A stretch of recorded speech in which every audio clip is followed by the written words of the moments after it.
Un elemento constructivo muy común, las vigas. Son elementos alargados, como bien sabemos, suelen estar apoyados en diversos puntos, algunas veces solo en sus extremos. Existen diversos tipos de apoyos para las vigas y eso se define en el cálculo estructural, en el análisis estructural. Existen vigas de hormigón armado, vigas de hormigón pretensado. Tenemos acá algunas imágenes. Generalmente la sección es rectangular, pero también hay otras secciones, como podemos apreciar acá. Y también existen vigas de acero, perfiles de acero. Fíjense, estos están empernados en sus apoyos. Acá tenemos unas vigas de madera también sujetadas con piezas especiales a las que se empernan.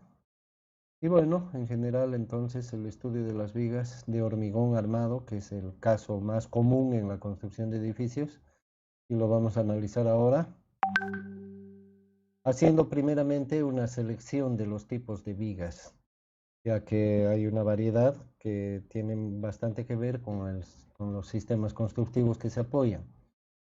En general las vigas pueden ser de un solo tramo o de varios tramos, pero entre apoyos tienen un vacío. Las vigas que entre apoyos tienen un vacío en el momento que se las construye, las vamos a llamar vigas dintel. No, esto no implica que necesariamente después de que se las construya el espacio que queda debajo de ellas se mantenga vacío, ¿no es cierto? No quiere decir. Pero constructivamente, en el momento que se construyen, cuando se hace el encofrado o el molde de la viga, necesitamos poner apoyos debajo de él, puesto que no hay, como había dicho, es un espacio vacío. A eso le llamamos vigas dintel.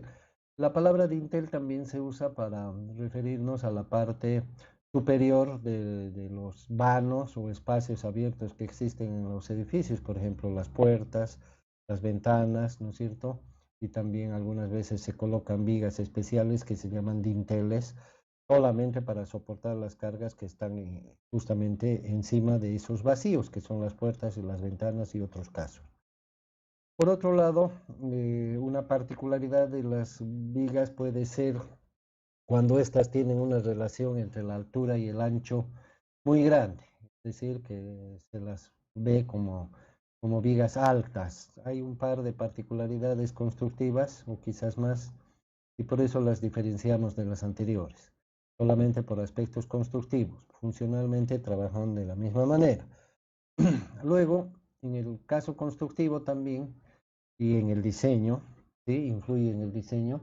Tenemos aquellas vigas que se vacían junto con las losas adyacentes. Sabemos que las losas por lo general se apoyan en las vigas. Entonces, constructivamente tenemos dos opciones. Primero hacer las vigas y después hacer las losas. O también hacer simultáneamente ambas cosas. Entonces, a las vigas resultantes, cuando se construyen simultáneamente con las losas, le vamos a llamar vigas con losas. Tiene la particularidad de que la parte que ocupa la losa se la considera como parte de la altura de la viga, entonces también tiene mucho que ver con el diseño e inclusive se aprovecha en algo el ancho, se aumenta el ancho funcional de la viga aprovechando que tenemos una losa adyacente, a ambos lados o a un solo lado, depende del caso. Luego tenemos otro caso que constructivamente también es diferente de aquellas vigas que cuando se construyen tienen un muro debajo, es decir, que se las construye directamente sobre muros. ¿Sí? Hay casos en que simplemente esto se lo hace por comodidad constructiva cuando ya el muro está hecho, o también el caso de los encadenados, ¿no es cierto?, que en nuestro medio se utilizan bastante, que son vigas que se colocan encima de los muros, particularmente en los pequeños edificios que son de una planta o un máximo de dos y que no tienen columnas, entonces directamente la cubierta está asentada sobre los muros y en estos muros se coloca una viga, ¿verdad? Preferentemente a la altura del dintel de puertas y ventanas, que se le suele llamar viga cadena. Luego tenemos las vigas planas, que se llaman así porque su altura no sobresale de las losas. Es un caso de vigas inmersas en las losas, es decir, que son vigas que tienen la misma altura que las losas. A estas les vamos a llamar vigas planas. Después otro caso son las vigas invertidas, cuando la viga en vez de sobresalir al lado de abajo de la losa, sobresale más bien al lado de arriba. Entonces, estos serían los casos, ¿sí? Voy a hacer una pequeña corrección acá. El texto.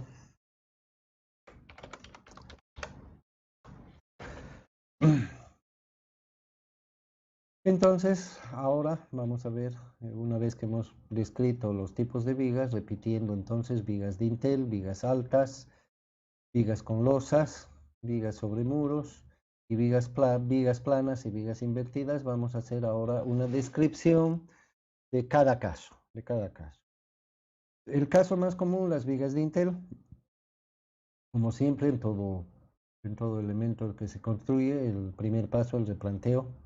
Para el replanteo de vigas es importante el eje, ¿verdad? El hilo, es un hilo que representa el eje de la viga por lo general. Puede que la viga esté simétricamente en relación al hilo, o puede que no, pero en general sí. Y también es importante la altura, ¿verdad? O sea, el nivel, el nivel. Entonces, una vez que se tiene definido el hilo y el hilo de la línea de la viga y el nivel, entonces podemos proceder a su construcción. Luego tenemos el encofrado, que como ya hemos aclarado, el encofrado tiene dos partes. Uno es el molde, que da la forma al elemento. En este caso, como la viga es un elemento alargado, aquí tenemos en la imagen derecha, es un cajón, ¿no es cierto? Es un cajón que tiene dos paredes laterales y una base, que no se ve en la imagen, pero es una base que se le llama fondo, justamente. Y como podemos ver, el cajón está formado por tableros laterales. Tableros porque están formados por varias tablas. Acá la imagen elegida no es tan académica que digamos, porque es un tablero que tiene costillas irregulares. Fíjense, está bastante gruesa, aquí casi ni se nota, no hay separación uniforme entre las costillas. No se sabe si al otro lado hay costillas o no, por lo menos en la imagen no se aprecia, pero sí se ve las tablas que forman el tablero lateral y también se ve que hay dos tableros laterales y existe obviamente un tablero de fondo para que ahí se asiente el hormigón y no se caiga, ¿no? Acá en cambio en la imagen de la derecha tenemos un caso de las vigas con losa, ¿verdad? O sea, no le viene al tipo de viga que estamos hablando, la imagen no coincide, pero está acá sí, ¿no? Se ve cómo está el tablero de fondo ya colocado, apoyado sobre algunos elementos para que lo sostengan. Obviamente este tablero mantiene el nivel y la línea previo al replanteo y encima está colocada la armadura. Posteriormente pondrán los tableros laterales. Fíjense que es un caso distinto en ambas imágenes. En este caso ya está la armadura y después se ponen los tableros laterales y en este caso ya están los tableros laterales y todavía no han colocado la armadura, que se la puede introducir obviamente en el espacio que queda acá.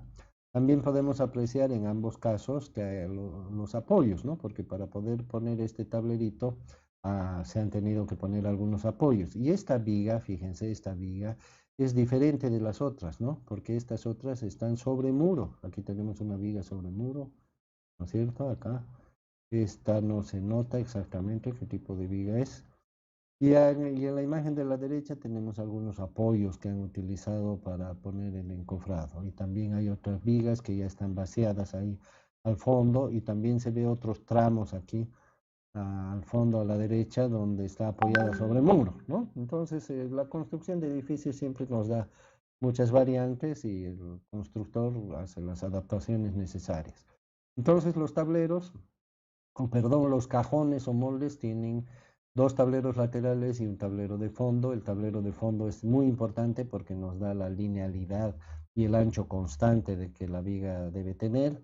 Y estos tableros se clavan por fuera al canto del tablero de fondo. Normalmente no se recomienda meter los clavos totalmente por las razones que hemos explicado, para sacar fácilmente los tableros cuando se desee desarmar el cajón. Por otro lado, tenemos la estructura de soporte de las vigas y hemos visto que el cajón es bastante sencillo. La estructura de soporte por lo general está formada por una base de apoyo, ya que hemos dicho que es una viga dintel, entonces tiene un vacío abajo. Acá vemos una hilera de puntales colocados debajo del tablero de fondo. Este es el tablero de fondo, que es lo primero que se coloca y se apoya cada cierto espacio sobre unos puntales. Fíjense que los puntales tienen además esta estructura en su parte superior, se llama cabezal. Entonces estos son cabezales con puntales. El cabezal está formado por un travesaño, que es esta pieza horizontal que estamos viendo, y ese travesaño se apoya directamente sobre el puntal. Y como medida de unión, tiene acá una piecita, una tablita, porque admite que se clave por encima y se unan las dos piezas, y tiene una tablita similar del otro lado. Entonces son dos piezas que se llaman bridas, bridas, B-R-I-D-A. Entonces tenemos el travesaño apoyado sobre el puntal, pero obviamente esto no tiene estabilidad porque es un apoyo relativo casi en la parte central y por lo tanto se utilizan dos piezas diagonales, como se pueden ver, una colocada por este lado, por esta cara y otra por la cara posterior, ¿no es cierto? Para poderlas clavar directamente se las clava en el puntal y en el travesaño. A estas piezas se les llama tornapuntas, aunque si ustedes ven la literatura y las imágenes que existen en internet y otros libros, etcétera, van a ver que son diferentes nombres. En realidad no interesa mucho el nombre, sino la función que cumplen, ¿verdad? Acá las tornapuntas tienen la función de estabilizar el travesaño, o sea, con estos apoyos el travesaño se mantiene horizontal y además puede soportar las cargas que están encima. Estas cargas se transmiten al puntal y el puntal a su vez las transmite al suelo. Y acá, como podemos ver, existe una tabla al final de toda la estructura. Es una tabla que se le suele llamar solera y que tiene por objeto evitar el punzonamiento, ¿no es cierto? Porque como el puntal es un elemento delgado, esbelto, si lo apoyamos directamente en el suelo, si es que estamos en planta baja, por ejemplo, entonces las cargas que estén encima lo van a ir introduciendo en el suelo. Entonces lo que hacemos es apoyarlo en una solera de manera que la superficie de apoyo sea más grande y la presión disminuya, por lo tanto no hay forma de que el pilote, o perdón, el puntal se introduzca en el suelo. Y entre la solera y el pilote vemos dos piecitas dos piezas que se llaman cuñas, ¿verdad? Y que si me miran un poquito, verán, son dos elementos que trabajan como es diagonal la unión. Entonces, si se abre, baja el puntal y si se cierran, si se juntan, sube el puntal. Entonces, sirven justamente para regular la altura del puntal cuando ya se está haciendo el ajuste milimétrico, digamos, del replanteo, ¿no es cierto? No es fácil poner los puntales exactamente a la misma altura todos y del mismo tamaño, puesto que si estamos trabajando sobre el suelo, por ejemplo, tenemos desigualdades en el suelo y si estamos trabajando sobre una losa de hormigón, lo mismo, aunque ustedes no lo crean, tenemos desigualdades, por lo tanto la viga no estaría apoyada sobre un plano uniforme. Entonces esas pequeñas desigualdades se las corrige con estas cuñas que son una especie de regulador de la altura del puntal. Una vez que ya se chequea, cuando ya está todo construido, se verifica el nivel, entonces estas cuñas se clavan una contra otra de modo que no se puedan separar y quede estable el sistema. Por otro lado, también podemos observar que como los puntales son piezas alargadas y esbeltas, se pueden deformar lateralmente. Entonces vemos de que aquí se colocan flechas, ¿no es cierto? Flechas. Esta pieza, por ejemplo, que vemos que está completa, impide que el puntal se deforme en esa dirección, ¿no es cierto? Tanto para este lado como para el otro, lo mismo el otro puntal. Es decir, se ayudan entre ellos. Y estas otras piezas que se ven cortadas por razones del dibujo, arriostran o evitan la deformación lateral del puntal del puntal en la otra dirección. Por otro lado, podemos ver que el cajón que está sentado encima del travesaño y de los travesaños, porque hay un puntal, otro puntal y así sucesivamente, como podemos ver acá, y este tablero está clavado en esos travesaños y se fijan los laterales están clavados al tablero de fondo por fuera, pero no tienen una resistencia suficiente, ¿no es cierto? Si metemos aquí el hormigón y hay una presión lateral hacia los lados, los tableros laterales se pueden separar.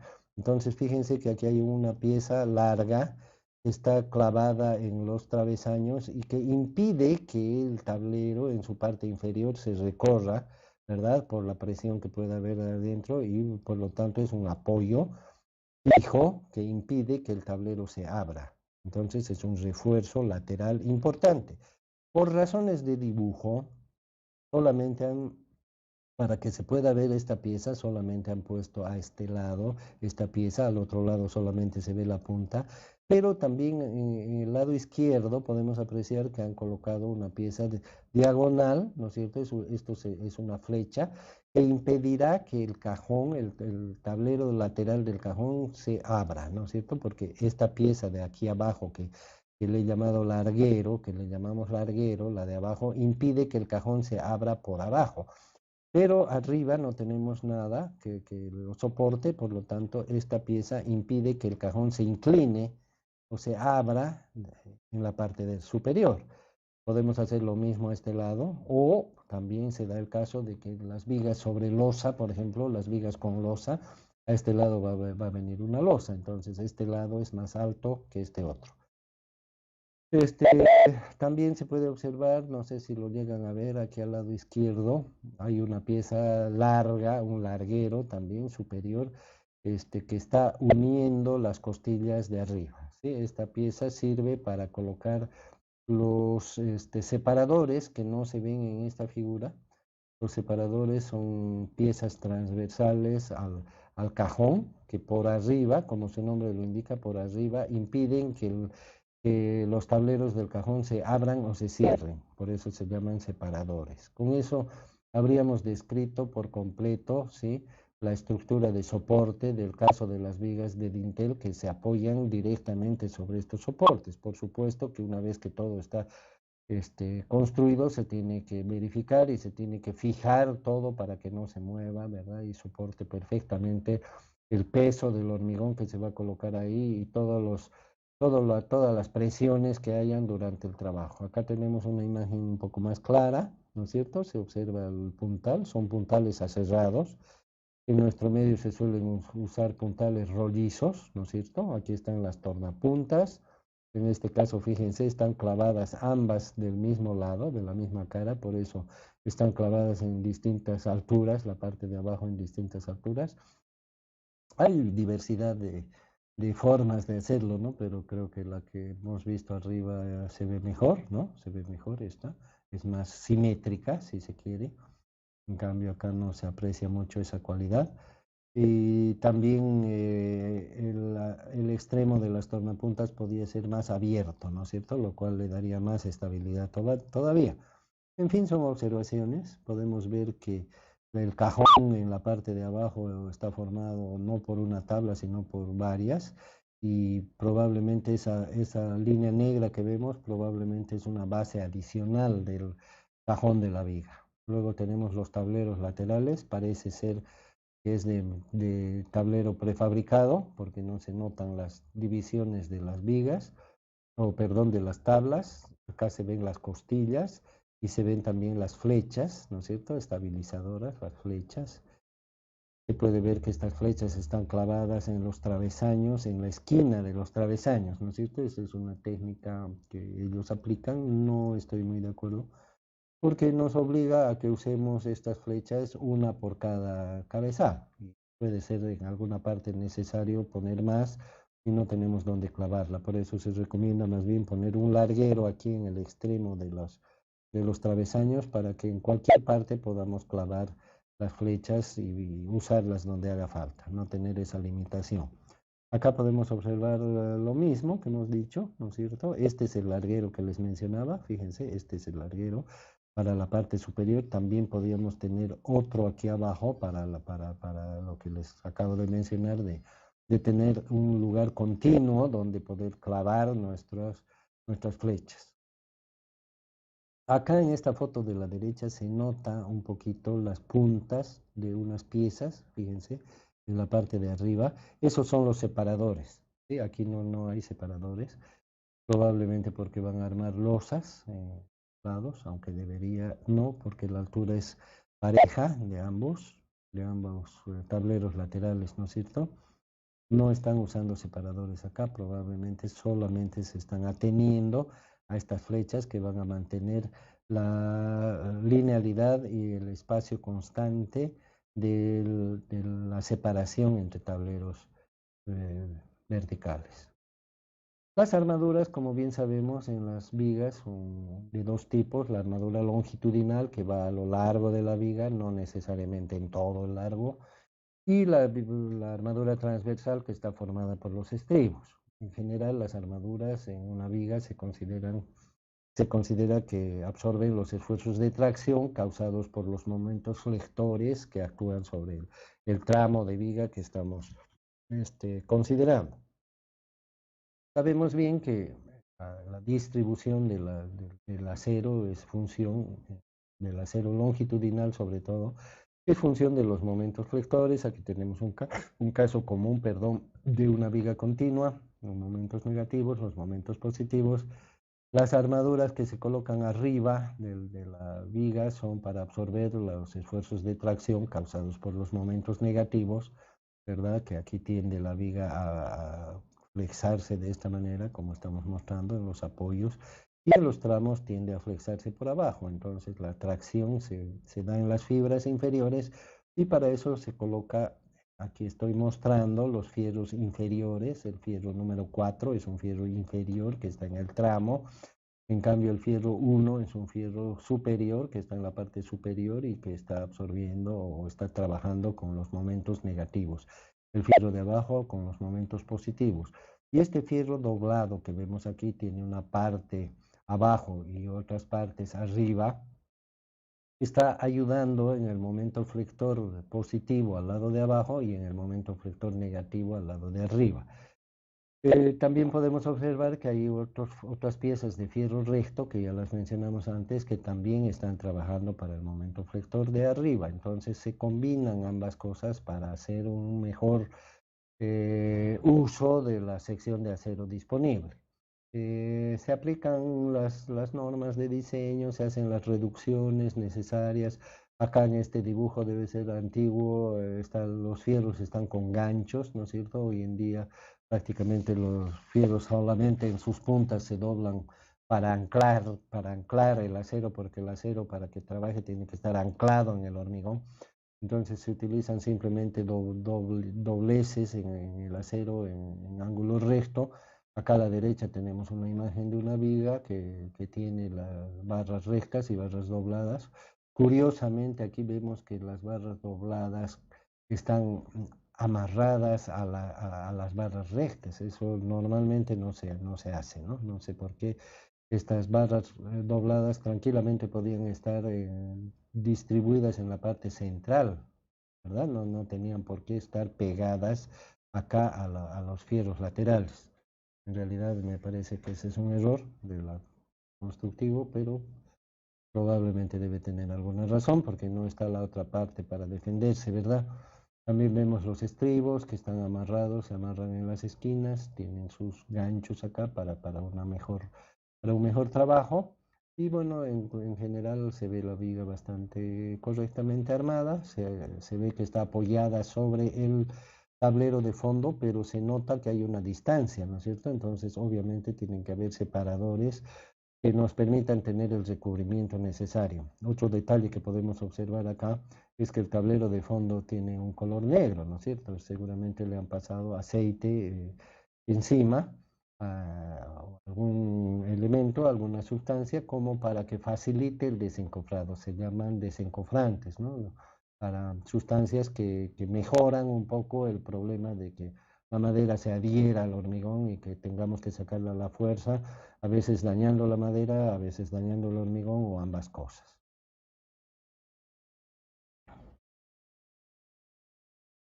Bueno, las armaduras en general se las puede armar en banco o se las puede armar en el sitio, ¿no? Pero obviamente en el sitio es más incómodo, pero a veces es inevitable. Por ejemplo, cuando las vigas se cruzan, ¿no es cierto? Acá tenemos, ¿no? Acá se cruzan. Entonces, imagínense si es que tenemos una armadura hecha en banco, la subimos con grúa o a mano, lo que sea, la encajamos dentro de este cajón. ¿Y cómo hacemos con la armadura de este otro cajón? No la vamos a poder encajar porque se van a cruzar en este punto y no se puede meter uno dentro de la otra. Así que generalmente se eligen las vigas más complejas para hacerlas en banco y se las coloca en su lugar. Y luego se arman en sitio las vigas transversales, que sean preferentemente las más sencillas porque el trabajo va a ser en sitio. Por esa razón se hace la elección entre complejidad y simplicidad. Acá tenemos imágenes del hormigonado. El hormigonado de una viga es simple, ¿no es cierto? Se coloca el hormigón por encima, se lo vibra y se lo termina, de modo de que la viga quede moldeada y el hormigón esté ocupando todos los espacios que se deben. Acá podemos observar un hormigón no muy fluido, bastante seco, ¿no es cierto? Eso dificulta un poco el trabajo, pero por otro lado es ideal de que no tenga mucha agua, ¿no es cierto? También podemos observar estas piezas que son los separadores y hasta se pueden ver los clavos, fíjense, se pueden ver los clavos que no están introducidos totalmente, ¿no es cierto? Esto facilita el posterior desarmado. Acá vemos también la armadura de una columna, o sea que este es justamente un apoyo, acá, un apoyo. En la otra imagen ya el hormigón está vaciado, vemos los separadores también aquí, no necesariamente están fijados en los tableros laterales, acá en este caso están fijados en las costillas, ¿no? Cosas curiosas que se pueden encontrar en la internet y en las imágenes. También podemos observar que los travesaños laterales sirven para que los trabajadores caminen sobre ellos. Entonces, lo ideal sería poner tablas encima para facilitar su accionar, su caminar y también disminuir los riesgos, ¿no es cierto? Disminuir los riesgos. Porque caminar de travesaño en travesaño, en cualquier momento uno puede perder el pie y más si está atendiendo a los ajetreos del trabajo. Entonces, en el hormigonado no hay mayor problema, a menos que la viga sea muy alta. En ese caso hay que hacerlo por etapas, ¿no es cierto? Y luego viene el desencofrado. Para el desencofrado primero se sacarán los tableros laterales. Pues eso se pueden sacar al día siguiente o a los 2 días, preferentemente, mejor 48 horas, y quedará el hormigón expuesto, ¿no es cierto? Pero no podemos sacar los encofrados de apoyo de abajo, no podemos sacar los puntales, ¿verdad? Tendrán que permanecer así hasta que se vaya endureciendo el hormigón. Se recomienda dejar por lo menos 14 días, ¿sí? La viga intacta, estamos diciendo, aparte de los tableros laterales que ya se sacaron, pero dejar los puntales por lo menos 14 días y luego de 14 días se puede sacar uno sí y otro no, digamos, si es que tuviéramos urgencia, ¿no? Pero eso de las urgencias en las obras es medio simulada porque son factores que uno no debería considerar mucho, si tiene que comprar más, hacer más puntales, los hace, ¿no? Es mejor eh, tener de más que estar trabajando con restricciones.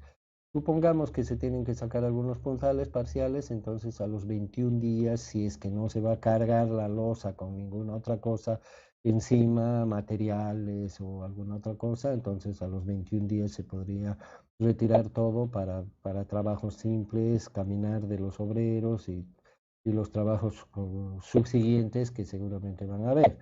Pero si se va a cargar, etcétera, el ingeniero tiene que prever eso por X motivos, entonces mejor a los 28 días recién se retiran todos los puntales.